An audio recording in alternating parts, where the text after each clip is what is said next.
Udah belum?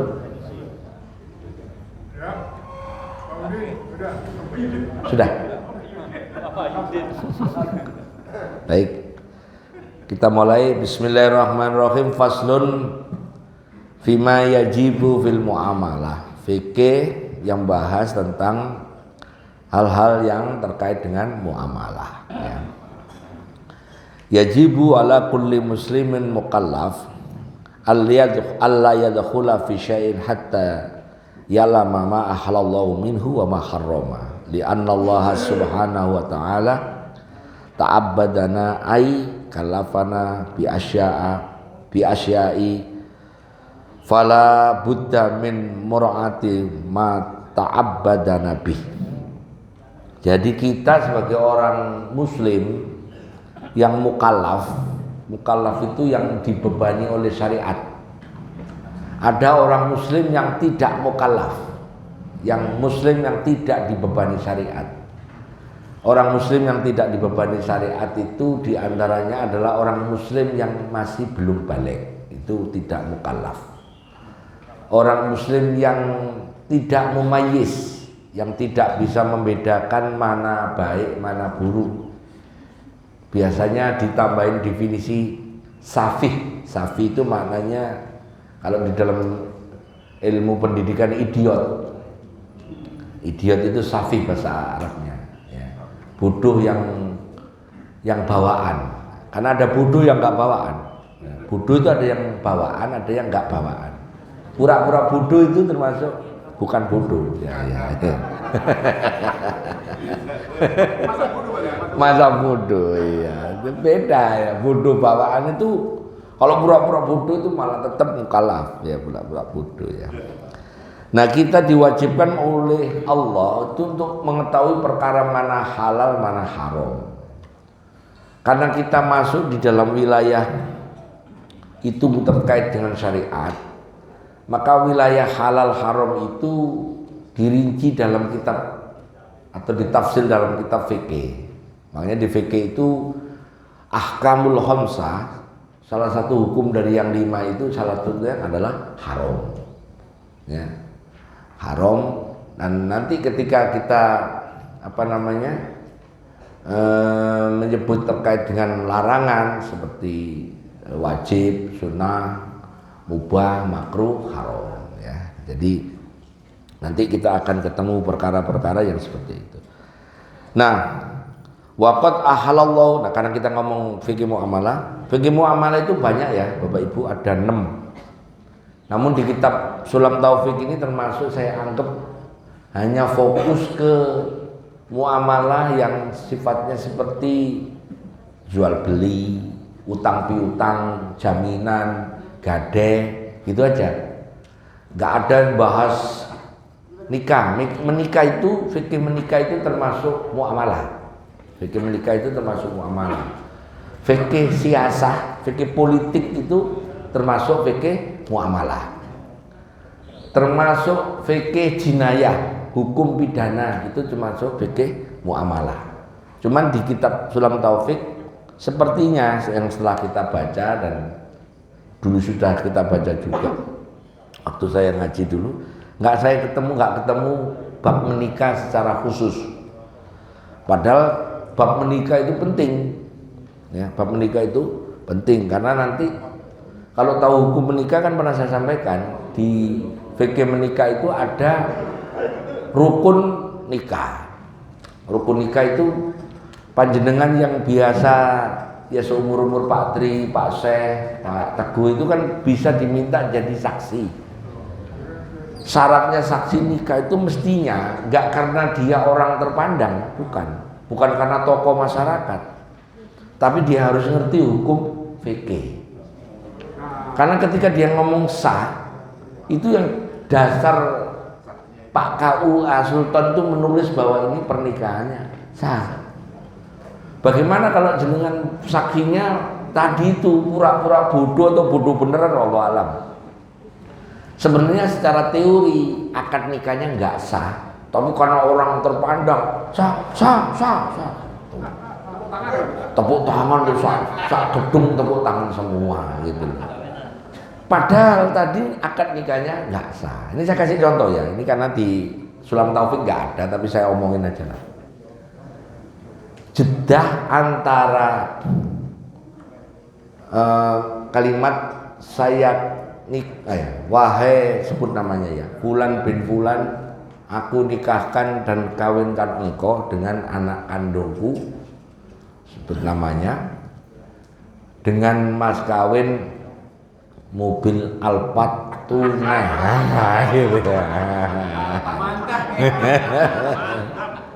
Ya, tunai.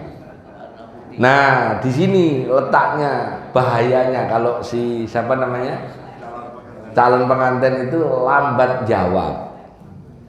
Batasnya adalah 2 ketuk, 1 huruf, 1 huruf kalau tajwid itu loh. Nah itu. Nah, kalau kita ngaji kan guna itu nah itu. Ya. Jawabnya lama.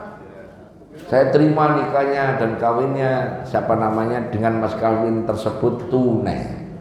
Karena yang tadi saksinya nggak ngerti teori itu, lama pun dijawab.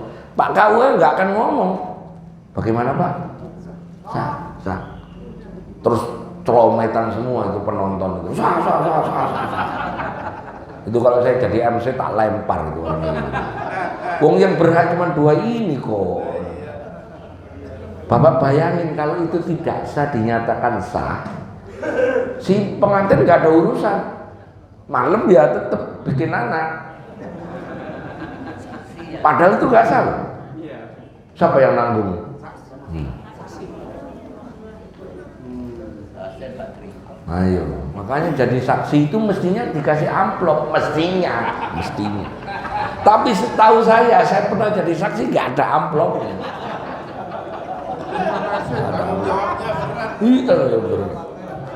Saya pernah jadi saksi itu kebetulan karena yang mau ngasih mau idotul hasanah diundang. Ternyata saksinya keluarga pihak laki-laki nggak datang, terus ngirim WA. Di situ ada siapa? Ada Yai Gus. Ya udah Yai Gus saja. Jadi ya akhirnya ya karena kontraknya lamsam. Kontraknya kan ceramah bukan jadi saksi. Ya wes. Terpaksa keluarin dompet minta KTP. Betul kan? KTP-nya mana, Pak? Kalau ceramah kan nggak perlu KTP.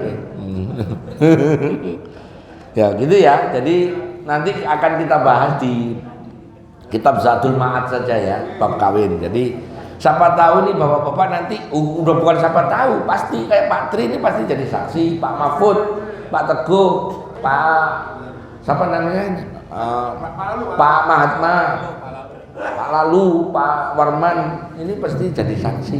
Ya. Nah, fikih muamalah juga perlu tahu bapak-bapak, meskipun sudah tua, siapa tahu nanti kawin lagi. Jadi kawin lagi juga perlu fikih nikah. Karena di fikih nikah itu di madzhab Hanafi untuk menikah janda nggak perlu pakai wali. Nah, tuh, monggo ya yang anu ya.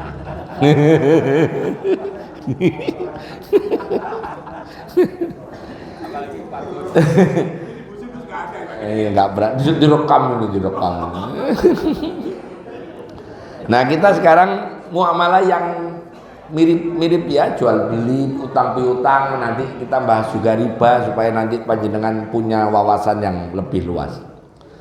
Wa qad ahalallahu al-bai'a wa harrama riba, dan sungguh Allah itu telah menghalalkan jual beli dan mengharamkan riba. Nanti apa penjelasannya di belakang.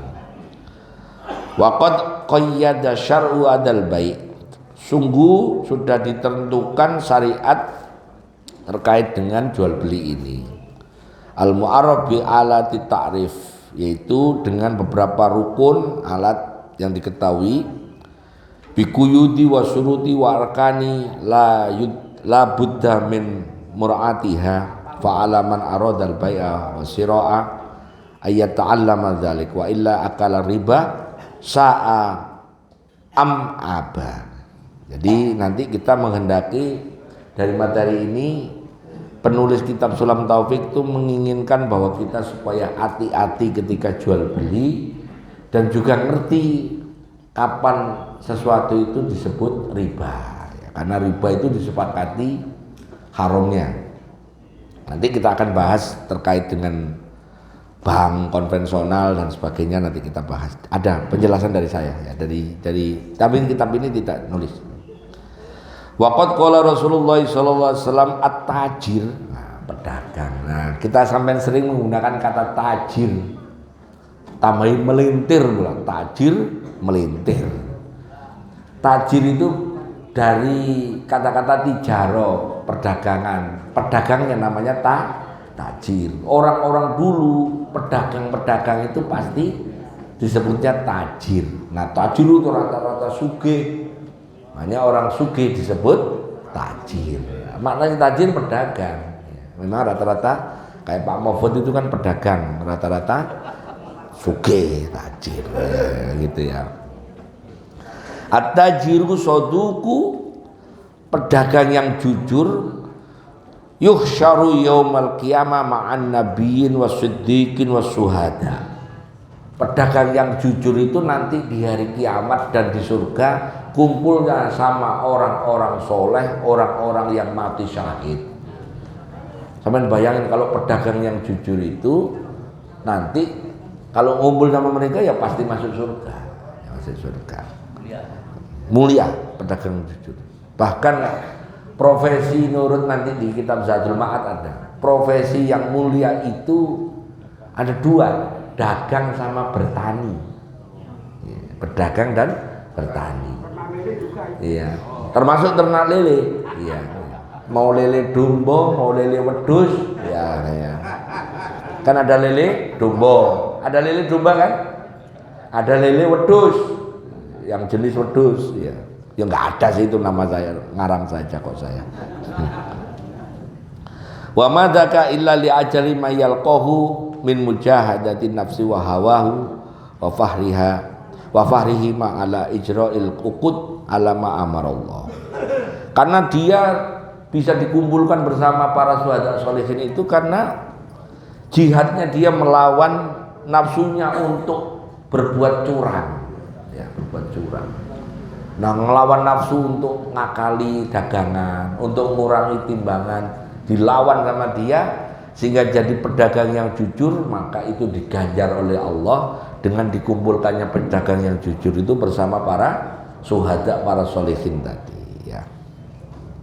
Nah, nanti kita akan bahas ini materi-materinya. Pertama terkait dengan ijaroh, sewa menyewa, kemudian kirot, perjanjian kerjasama, gade, wakalah, wadiah, titipan, ariyah, pinjem-minjem, sirkah, syarikat atau kongsi, musakoh, kerjasama ngerawat pertanian seperti mudorobah nanti kalau kita bahas, kemudian yang lainnya. Supaya nanti kita tahu masing-masing hukumnya. Faslun min munhiyatin min buyuk, terkait dengan yang dilarang dalam jual beli. Nih yang penting ini pertama. Yahrumu riba filuhu wa aqluhu wa akhtuhu wa kitabatuhu wa syahadatuhu wa khilatuhu. Nah ini ada di hadis untuk merinci hukum yang disebut di Quran terkait larangan riba. Haram riba itu pelakunya yang makan, yang nyuruh, yang nulis, yang nyaksikan dan seterusnya, itu haram ya. Riba itu kena semua, yang nulis, yang ambil manfaat, yang nyaksikan, yang merekayasa dan seterusnya ya. Wa huwa anwa'u minha bai'un ahadin naqdain. Nah, ini yang dilarang apa pertama? Menjual salah satu dari nukden, emas dengan emas, perak dengan perak. Jadi nanti kita rinci hukum riba itu sebenarnya apa. Mungkin selama ini jenengan masih agak kurang terlalu paham. Mudah-mudahan makalah ini bisa menjelaskan. Jual beli antara salah satu dari emas dan perak, maksudnya emas dengan emas, perak dengan perak, dengan tempo. Ya, tidak saling menyerahkan atau menjual dengan jenis yang sama dan juga menjual dengan adanya kelebihan. Ya, ada kelebihan. Ruwami apa kira ini ya? Saya tak ngombe sih. Ben lungguh sok.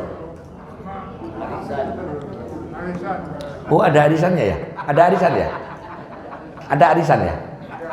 Oh, kok rame kok ngambil uang mungkin gitu ya. Ya, ada ya. Nah, sekarang mari kita bahas riba. Ya, riba. Riba itu maknanya nambah ya, nambah. Setelah menurut kitab fikih Madzhabul Arba'ah, bertambahnya salah satu dari penukaran yang sejenis tanpa adanya imbalan atau tambahan ini, itu riba ya, bertambah. Nah, macam-macamnya ini sampai biar paham. Nanti kita bahas untuk jawab pertanyaan hukum bank konvensional misalnya ya. Yang pertama, riba terkait utang piutang, karena riba ini biasanya hubungannya dengan dua perkara, utang piutang sama jual beli, itu aja. Di utang piutang ada dua, yaitu riba qardun atau qard piutang, yaitu sejumlah kelebihan tertentu yang diminta oleh pihak yang memberikan utang kepada pihak yang berutang saat mengembalikannya. Saya kasih contoh. Pak Andri meminjamkan duit ke Pak Bima sebesar 300.000, tapi dengan syarat Pak Bima harus bayar utangnya nanti saat jatuh tempo tambahannya 25.000. Itu riba qardun.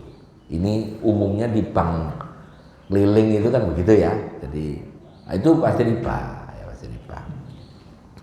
Kemudian riba jahiliyah, tambahan ataupun kelebihan jumlah nominal pelunasan hutang yang sudah melebihi pokok jumlah pinjaman, atau utang dibayar lebih dari pokoknya karena peminjam atau pihak yang berutang tidak mampu bayar utangnya tepat waktu. Ini harus dibaca utuh ya, supaya nggak sepotong-sepotong. Contoh, Bu Sari pinjam uang pada Yunah, pakai Yunah, dengan kesepakatan jangka waktu pembayaran utangnya. Mudah-mudahan nggak ada nama Bu Sari di sini ya. Ini nulis aja sekedar yang saya nulis. Ada Bu Sari? Ya tak ganti Bu siapa gitu ya.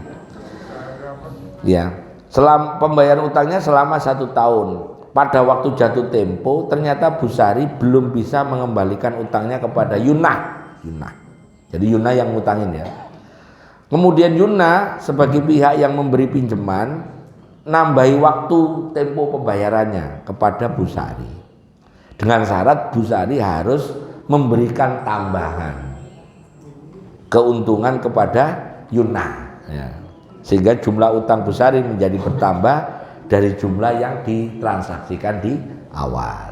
Itu namanya riba jahiliyah. Dulu begitu, utangin nanti bulan depan balikin ya, nggak pakai bunga, bilangin begitu nggak bisa bayar, dah tak tambahin sebulan tapi nanti bayar lo ya tambahan. Nah gitu.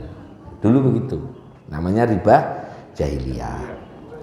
Nah, riba yang tersangkut dengan jual beli, ada riba fadl, yaitu cara tukar menukar barang yang sejenis. Ini sering kalau nanti lebaran Idul Fitri, di Senen itu ada orang bawa uang 5.000-an satu gembok, 1 juta receh, tapi isinya enggak 1 juta, 990. Sampai bawa 10 lembar 100.000-an. Bapak kasih ke dia, terus dia ngasih bapak yang uang 5.000-an sejumlah 990. Itu riba. Di mana riba? Oh enggak sama, duit nomor 2 terus dikurangi. Duitnya sama-sama rupiah. Tapi kalau duitnya beda, enggak. Namanya sorof atau falas. Sampai punya dolar, 100 dolar, ditukar rupiah, dapat 100 dolar, 100 dolar 150.000, 1.500.000, iya, 1.500.000, nggak apa-apa. Kalau uangnya beda nggak apa-apa. yang nggak boleh itu uangnya sama. Ya kayak yang tadi. Ya. Bagaimana kalau caranya ngakali? Ngakali bukan ngakali riba, bukan. Pak, ini Bapak kan daripada ngantri di bank lama, kasih aja saya ongkos 10.000, Bapak tak kasih. Nggak apa-apa kali itu. Ngomong tapi ya, disepakati halal kalau itu. Ya. Kan ngantri di bank nuker duit 5.000-an itu loh. Kalau mau, tapi kalau setahu saya sih orang alidaya itu udah jarang ngasih uang 5.000-an ke lebaran, udah jarang. Iya, paling 2.000 malah 2.000, 20.000, ya sama-sama hijaunya, sama-sama hijau. 2.000 kan hijau agak butek gitu kan ya. Ya, tapi kalau begitu boleh. Dah, Pak, saya diongkosin ya, saya antriin di bank, nggak apa-apa, itu ongkos, nggak apa-apa kalau itu. Ya. Tapi kalau ditukar betulan kayak ini Bapak ngasih 1 juta, dia ngasih 990, nggak boleh. Itu namanya riba fadl. Ya, riba fadl. Atau Bapak punya emas 24 karat. Terus ditukar dengan emas 20 karat, itu juga nggak boleh. Karena sama-sama emas sama emas. Punya beras IR 64 ditukar dengan beras rojo lele, nggak boleh. Nggak boleh karena sama-sama beras. Ya. Termasuk nanti ada Bapak punya daging di freezer seberat 50 kilo lah. Terus ada orang punya kambing, nih kamu tak kasih daging kambingmu ke saya, nggak boleh.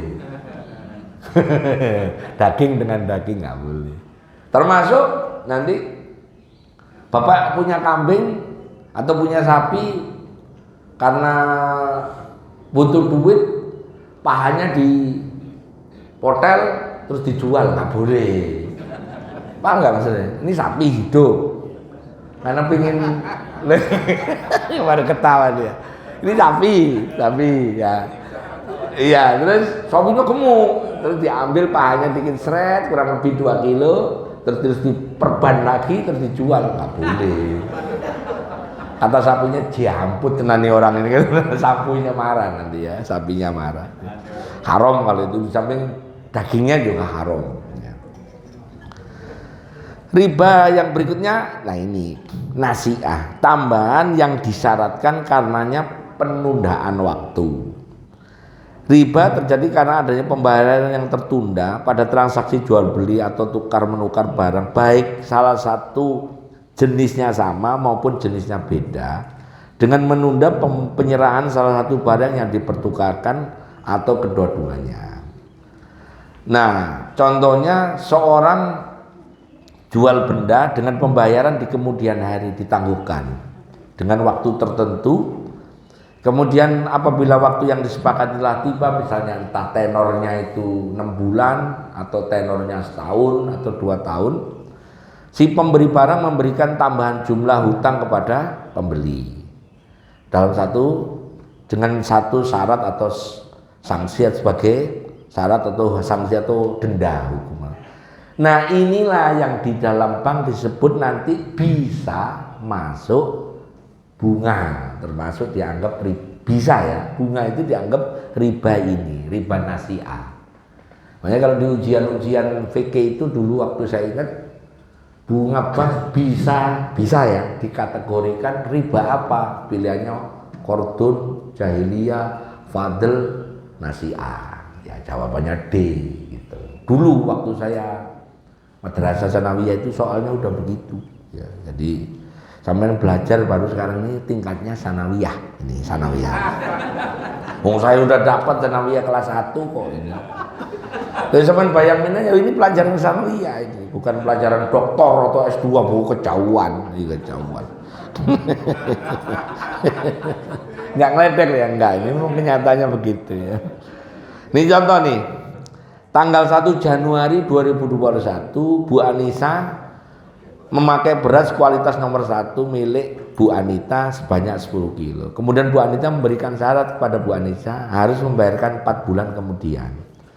Setelah orang tuanya panen, maksudnya Bu Anita panen, dibayar sejumlah 11 kilo padahal sebulan 10 kilo. Dengan demikian banyak lebih dari yang diterima oleh Anissa. Nah kayak gitu ya, ditambahkan.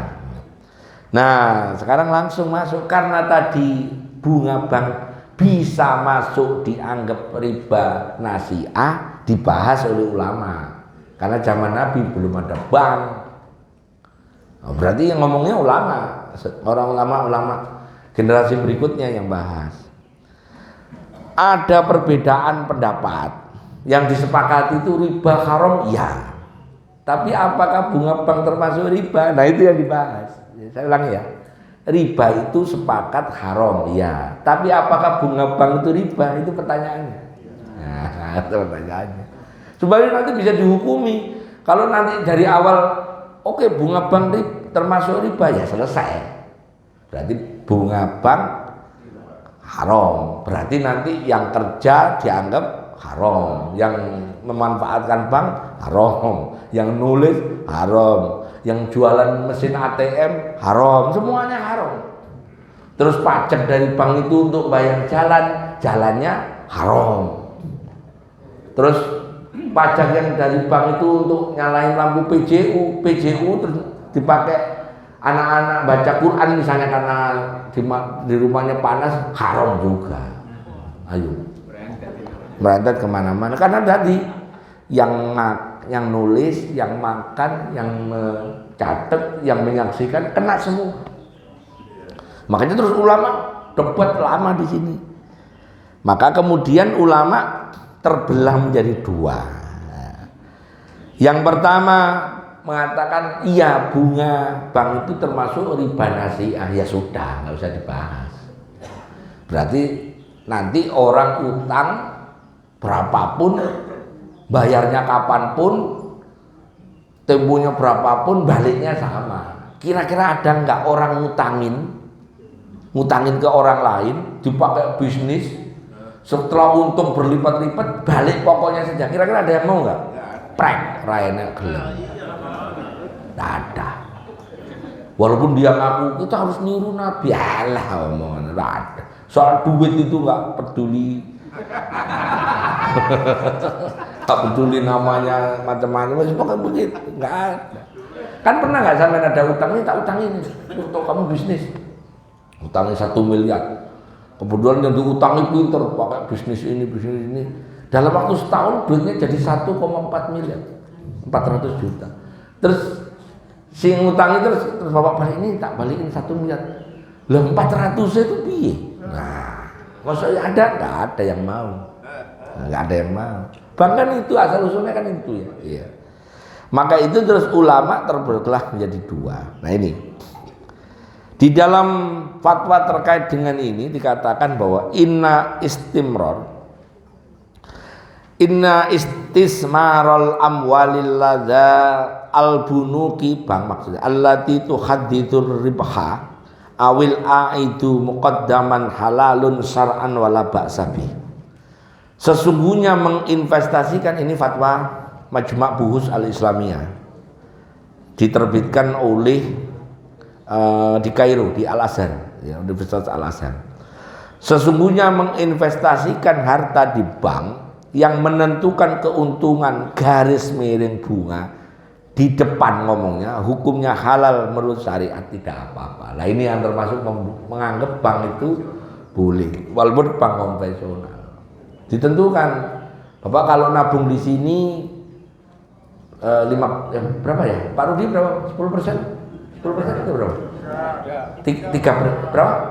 2%. Sepakat, banknya sepakat sampai naruh di situ ya sepakat, ya sudah. Ada nggak bank yang ngasih bunga 20%? Nggak, bangkrut langsung tutup. Bayar satpam piro ngawur ya. Oleh karena itu NU di Bandar Lampung tahun 92, ini pakai NU aja lah, ya, saya pakai NU aja. Ada 3 pendapat. Pertama, bunga bank sama dengan riba, ya sudah. Ini pendapat pertama. Pendapat kedua, bunga bank tidak sama dengan riba, hukumnya boleh. Yang ketiga, bunga bank hukumnya subhat. Nah, sampean milih yang mana? ya monggo. Kalau saya sih milih yang nomor 2.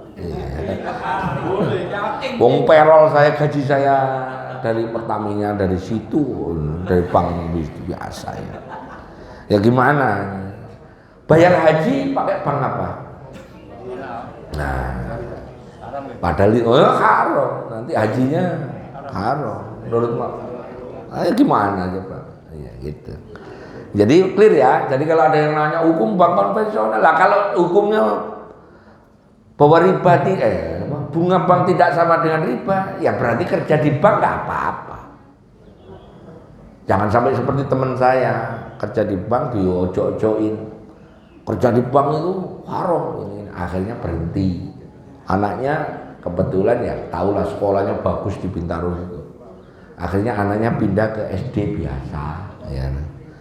Terus ya sudah, akhirnya ya sayang gitu ya gitu ya. Yang mau milih haram ya nggak apa-apa. Kalau saya loh ya, kalau panjenengan milih haram juga nggak apa-apa. Jadi clear ya. Nanti kalau mau tanya di belakang.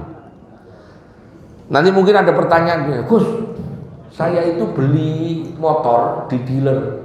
Ini ceritanya bawa duit jenengan ya. Pakai akadnya akad kredit biasa, nggak pakai leasing.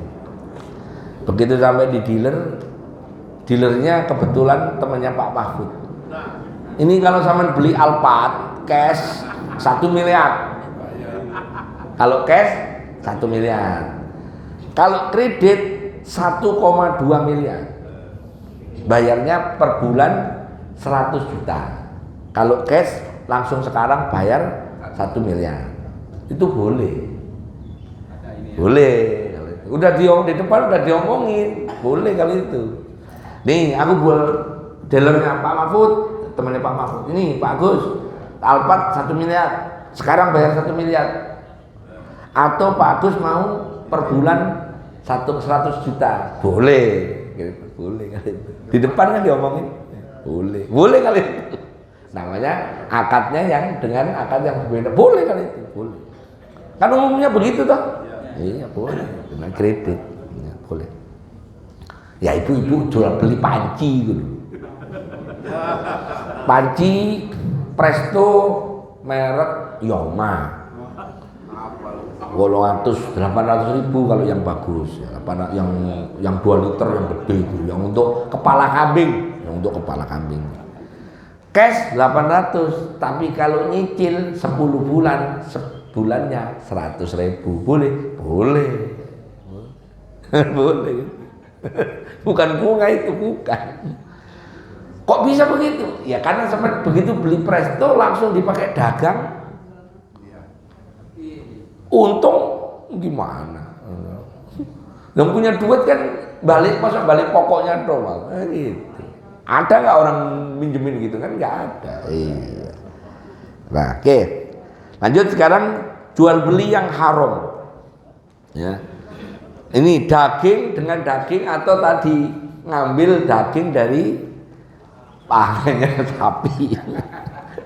Tapi saya pernah nonton National Geographic, di Afrika itu sapi itu karena barang langka dan mahal, dan mereka karena bukan Islam ya, artinya mereka makan itu darah yang beku itu apa namanya?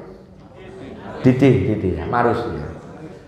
Jadi sapi yang hidup itu kayak orang donor darah, dicolok di sini pakai bambu begitu, terus ngocor kurang lebih seliter itu dikumpulin, terus dibekukan, dimakan. Sapinya masih hidup. Coba deh cari di YouTube ada.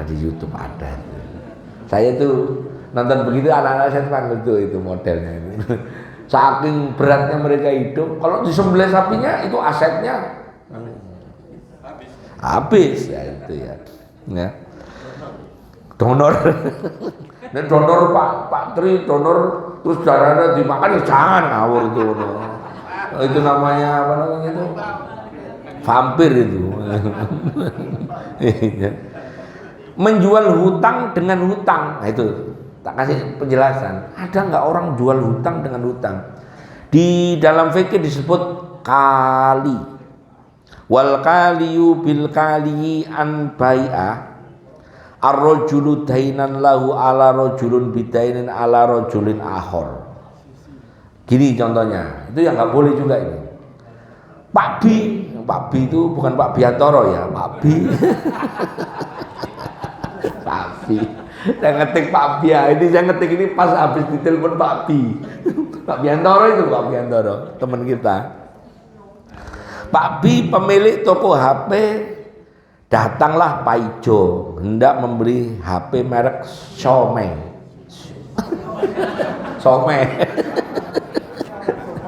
Namanya contoh ya ini Xiaomi. Saat itu Pak Bi nggak ada stok HP merek tersebut. Terus Pak Bi janjikan barangnya akan dipesankan ke produsennya dan akan datang sebulan lagi kepada janji sama Pak Ijo. Sementara Pak Ijo nanti bilang sama Pak Bi begini, Pak Bi nanti yang bayar Cak Sodik ya, karena Cak Sodik punya utang sama saya. Itu nggak boleh. Nggak boleh. Paham ya maksud saya? Itu namanya utang dengan utang, menjual utang dengan utang. Nggak boleh. Nggak bolehnya di mana coba kira-kira? Bukan nilainya nggak jelas jadinya. Urusan utang kan urusan utang. Masa disuruh ngurusin handphonenya Pak Ijo tadi ya. Ya itu ya, udah tahu ya. Kalau ada orang jualan kayak gitu udah haram itu. Ya yang pasti jual barang bukan miliknya jelas haram. Bukan barangnya kok dijual. Nyolong itu. Jangankan jual, gosok aja haram kok ya. Atau jual barang yang nggak kelihatan. Contoh, saya bukan singkong. Saya belum pernah beli kucing dalam karung, saya belum pernah.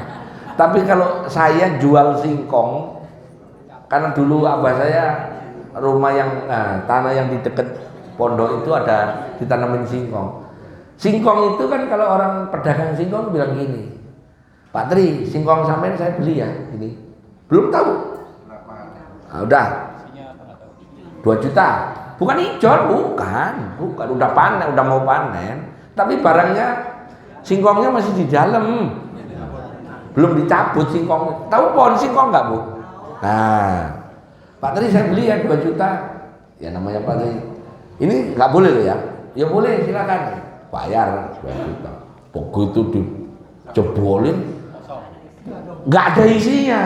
Wah, ini yang satu sisi untung Pak Tri, rugi yang beli. Ini yang case yang pertama. Atau kebalikannya, singkongnya gede-gede banyak, kalau dijual kira-kira 3 juta, untung yang beli Pak Tri rugi. Itu makanya nggak boleh. Itu namanya nggak pasti. Apalagi yang ijon ada duren, Pak Agus ini durennya saya beli masih hijau-hijau. Padahal rencananya kalau panen jemaah dari Al Hidayah mau saya undang, padahal hijau. Masih hijau-hijau. Begitu ya udah ceritanya saya oke, udah sekian. Ternyata minggu depannya hujan gede, kena angin rontok. Nih ya nggak cocok atau sebelahnya. Ya kayak gitulah ya, nggak boleh. Apa? Iya betul. Menjual kepada orang yang bukan mukallaf, yang nggak balik gitu loh. Yang dulu pernah saya sampaikan, jual beli di mazhab Syafi'i, Maliki, Hanafi, Hambali, khusus Syafi'i, kalau barangnya itu tidak bejaji kok bos ya. Pak Rudi apa enggak bejaji dia apa? Enggak, barang yang keren kayak beli cabai itu lah apa sih kalau misalnya, tapi cabai mahal ya. Enggak, misalnya anak kita suruh beli permen lah. Itu kan barang enggak bejaji kalau bahasa Jawa. Apa sih bahasa Indonesianya apa ya? Enggak ada harganya tapi kecil lah ya. Itu boleh kalau anak-anak belum balik boleh. Tapi kalau anak kecil suruh beli tadi Alphard kan, anak kecil bawa sepeda ke dealer, bawa ATM bapaknya, Beli apa nak? Alphard. Cucunya Pak Mahfud ini.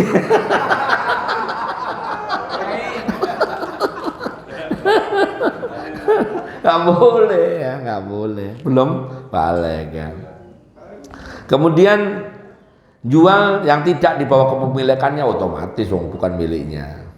Menjual budak yang belum menjual orang merdeka, ya, perdagangan manusia ya pasti nggak boleh. Menjual tanah mati yang tidak berfungsi. Jadi ada, kalau sekarang udah nggak ada. Di fikih itu ada namanya Ihyaul Mawad. Ihyaul Mawad itu kalau ada tanah yang nganggur, kemudian bapak tanemin terus jadi subur. Kalau zaman dulu itu menjadi miliknya yang ngerawat. Kalau dulu, kalau sekarang misalnya di sini kan banyak tanah nganggur, ditanemin langsung langsung masuk penjara sampai nggak ada. Punyanya Lipo semua ini. Iya, nggak ada. Itu sama. Yang tanah seperti itu dijual juga nggak boleh. Menjual barang yang belum diketahui, yang tadi menjual barang najis seperti anjing dan sebagainya. Nah, pertanyaannya ini di Sulam Taufik nggak ada, adanya di kitab 4 madhab. Ada di sini yang jual bunga nggak? Bunga atau tanaman? Nah, ada yang jual pupuk yang di kantongan tuh, ya, yang terbuat dari kotoran ya, kompos.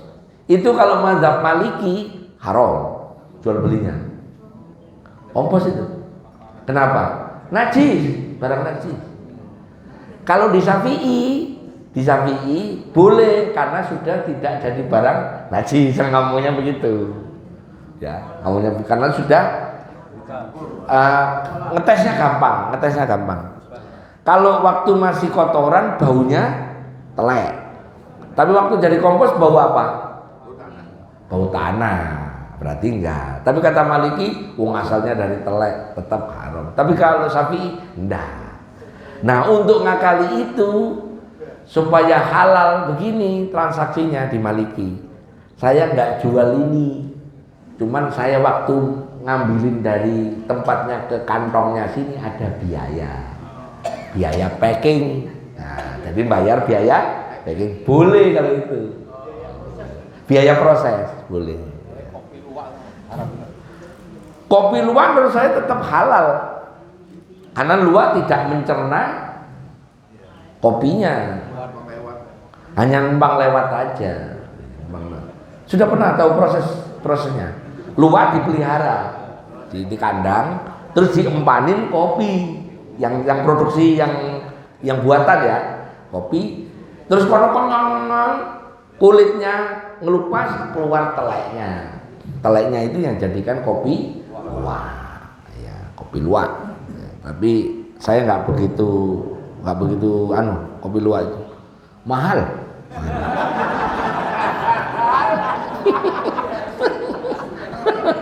Kecuali di traktir Pak Teguh.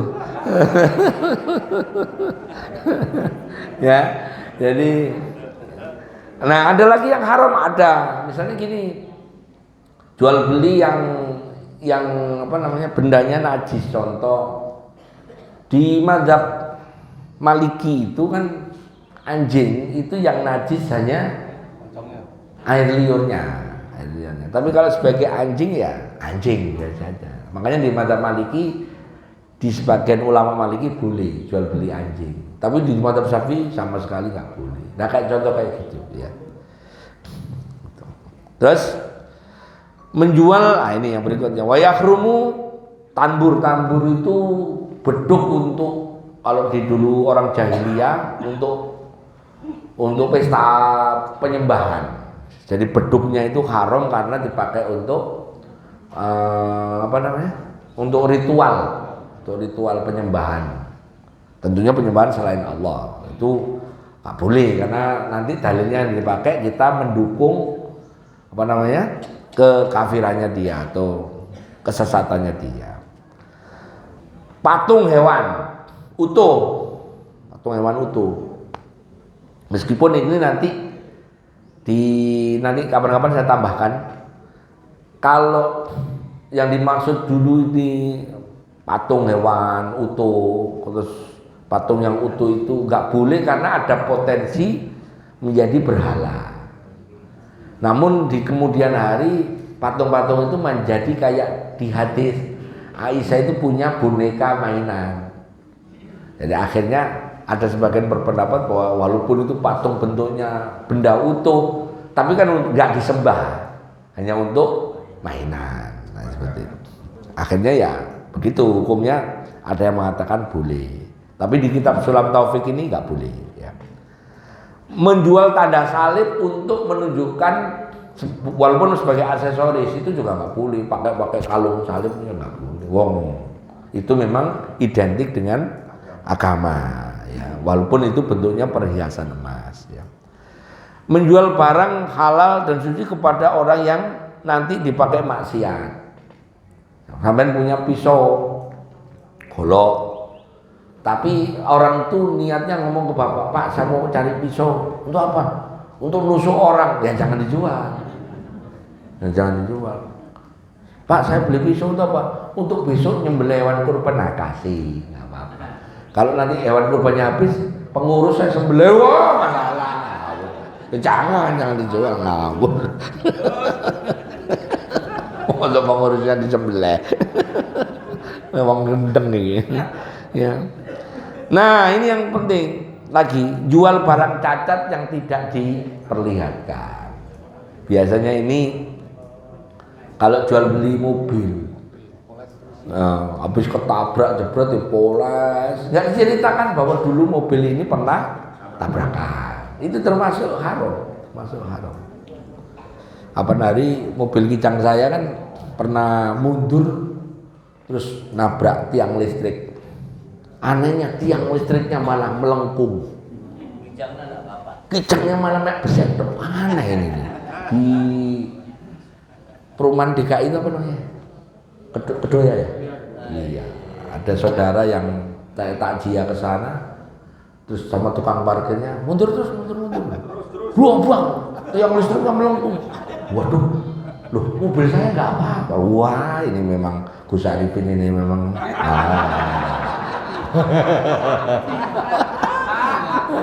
Tapi ya cacat, cekok. Tapi tiang listriknya miring. Iya, mungkin tiang listrik mau roboh kali gitu. Tapi aneh, kata satpamnya aneh ini.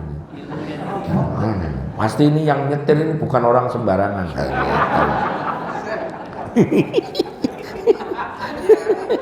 Udah tak jual, waktu saya jual bilang Pak ini pernah mundur nabrak tiang listrik, ini saya cat ulang. Oh ya nggak apa-apa Pak Haji. Akhirnya saya jual. Yang putih dulu itu. Ya. Berikutnya tidak sah membagi harta warisan mayit, menjual sebelum hutangnya dilunasi. Nah ini penting. Jangan kalau dimintai tolong untuk bagi waris, kalau ada warisan harta tirkah dari almarhum atau almarhumah, selesaikan dulu utangnya. Ambil dulu utangnya, ambil untuk biaya rumah sakit, ambil untuk biaya ngubur dan lain-lain. Sudah semuanya beres, sisa itulah yang diwaris, yang dibagi. Atau wasiat terpenuhi serta ongkos haji umroh tidak dikeluarkan jika itu ada. Termasuk dulu almarhumah pernah wasiat. Besok kalau aku nggak ada umur misalnya, tolong aku pergiin haji. Ya anaknya harus nyatet itu, jangan dibagi sebelum ongkos untuk naik haji dikeluarkan. Ternyata anaknya pinter.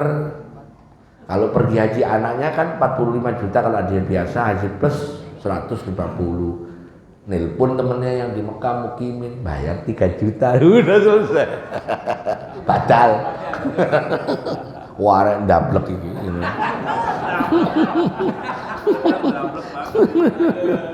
Ya. Terus berikutnya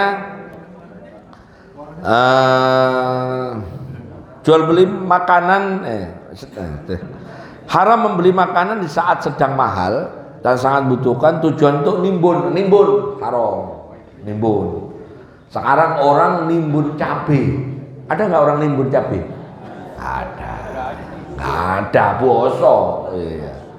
Tapi yang nimbun cabai pinter, tapi ini tidak termasuk nimbun. Cabainya dibeli kemarin waktu murah, diproses, ditaruh di botol. Namanya cabai kering, boleh.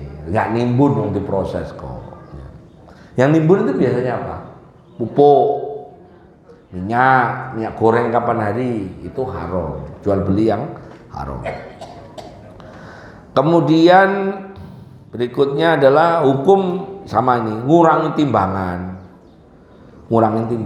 Biasanya mohon izin, kalau yang orang nimbang-nimbang itu apanya itu, takarannya itu ada ganjelnya. Yang ekornya sini, pantatnya didorong ke atas. Jadi waktu misalnya ini didorong ke atas ke sana. Jadi volumenya nanti berkurang. Ya nggak berkah pasti. Saya dulu punya tetangga, tapi untuk ngaji ya dulu.